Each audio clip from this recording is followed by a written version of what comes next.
I think अब आपको समझ में आ गया होगा फैमिली के बारे में और डिफरेंट टाइप्स ऑफ फैमिलीज के बारे में।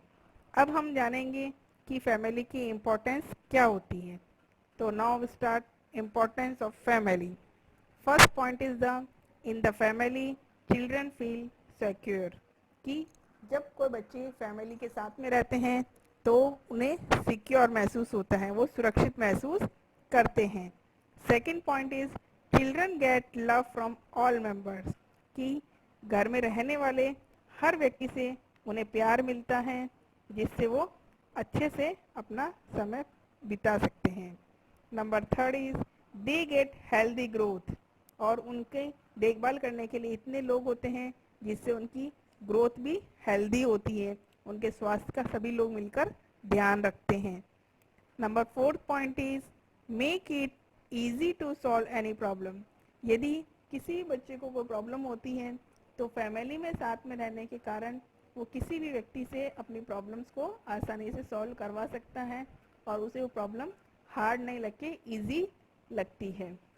Number fifth point is children gate many moral values from the families, यदि बच्चे जॉइंट फैमिली में रहते हैं तो उनके दादा दादी बड़े लोगों से उससे अच्छी अच्छी चीज़ें सीखने को मिल सकती है, जिससे कि उनके जीवन में भी नैतिक शिक्षा का आगमन होता है, जिससे उन्हें नैतिक शिक्षाएं बहुत सी सीखने की मिलती है कि बड़ों का आदर करना चाहिए, सदा सत्य बोलना चाहिए, झूठ नहीं बोलना चाहिए। ऐसी बहुत सी चीज़ें होती हैं जो कि वो फैमिली के बारे में जान सकते हैं। अब हम देखेंगे कि फैमिली में रहने से बच्चों में कौन कौन सी मॉरल वैल्यूज़ आती हैं। तो moral values first is respect, कि बच्चों में रेस्पेक्ट की भावना आती है कि वे सभी का आदर करना सीखते हैं।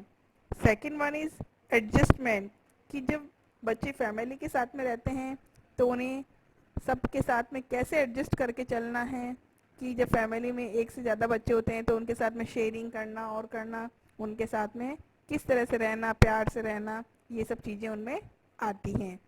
नेक्स्ट इम्पोर्टेंस ऑफ फैमिली, कि उन्हें फैमिली की इम्पोर्टेंस का पता चलता है कि फैमिली का उनके जीवन में कितना महत्व है, कितना वो अपने आप को सिक्योर समझते हैं और बिना फैमिली के वो कल्पना भी नहीं कर सकते।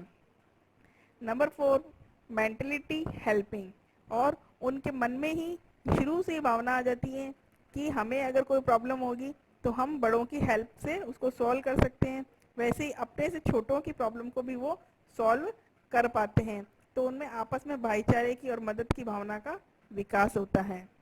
Number fifth is respect of religions, कि धर्म के प्रति भी उनका आदर बढ़ता है, कि जब वो यदि अपने दादा दादी वगैरह को कि अपने से बड़े लोगों को देखते हैं पूजा पाठ करते हुए तो उनके मन में धर्म के प्रति आस्था बढ़ती है और धार्मिक चीज़ों का भी विकास होता है।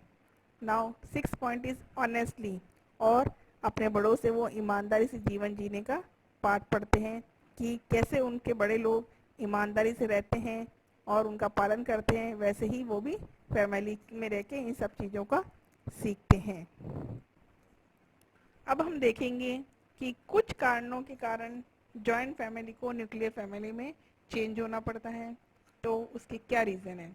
तो sometimes joint family is divided into the nuclear families, so the reason for the formation, कि न्यूक्लियर फैमिली किस कारण बनती है, उनके क्या कारण हैं।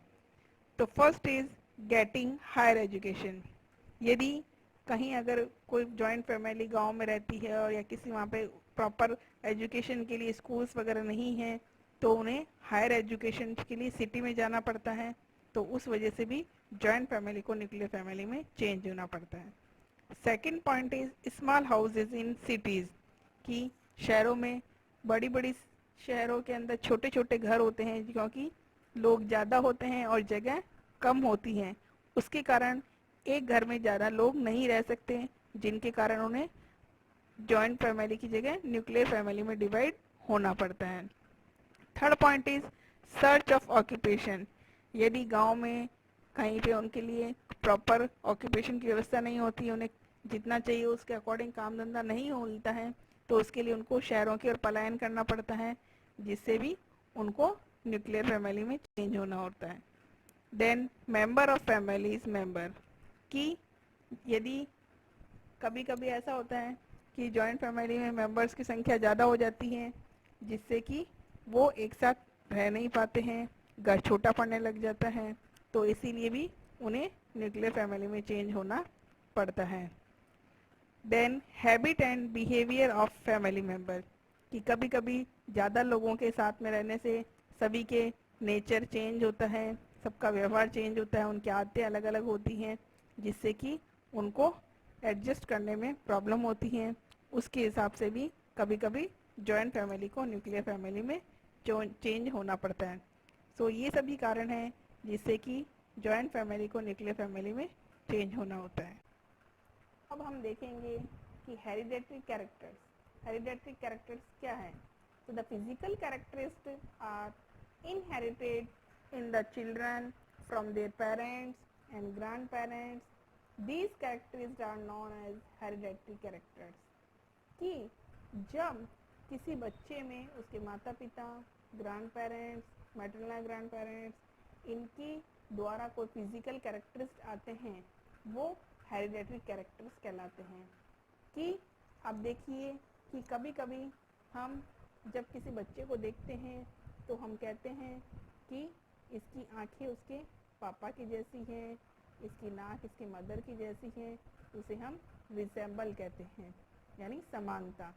और जो ये कैरेक्टरिस्ट हैं ये उनके पेरेंट्स या मैटरनल या पैटर्नल ग्रैंड पेरेंट्स के द्वारा ही आते हैं, किसी रिलेशनशिप के द्वारा आते हैं।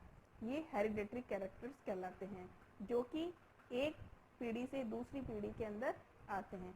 तो एक पीढ़ी से दूसरी पीढ़ी के अंदर जो फिजिकली कैरेक्टर, शारीरिक गुण जाते हैं, उसे हम हेरिडेटरी कैरेक्टर्स के नाम से जानते हैं। हेरिडेटरी कैरेक्टर्स जो एक पीढ़ी से दूसरी पीढ़ी के अंदर आते हैं, इसका इन्वेंशन ग्रेगर जॉन मेंडल ने किया था। जो ग्रेगर जॉन मेंडल थे, उन्होंने इसके बारे में बहुत से एक्सपेरिमेंट किए, तो हम उनके बारे में जानेंगे। Gregor John Mendel did a lot of experiment on the pea plant and he formulated the law of inheritance। कि जो ग्रेगर जॉन मेंडल थे, वो हमेशा जो भी अपना एक्सपेरिमेंट करते थे हमेशा प्लांट्स के ऊपर ही करते थे। तो ग्रेगर जॉन मेंडल ने जो ये इनहेरिटेंस का जो फॉर्मूला है, इसका एक्सपेरिमेंट पी प्लांट पे किया, यानी मटर के पौधे पे किया था।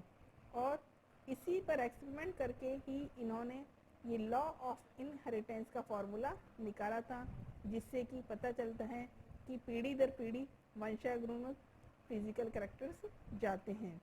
Therefore he is also known as father of genetics, और इसीलिए ही इन्हें हम फादर ऑफ जेनेटिक्स के नाम से भी जानते हैं। ग्रेगर जॉन मेंडल ने इसी के कारण नोबेल प्राइज़ भी प्राप्त किया है, और इसे हम फादर ऑफ जेनेटिक्स भी कहते हैं, क्योंकि इनका जन्मदाता उन्हें ही माना जाता है। Thank you for watching my video.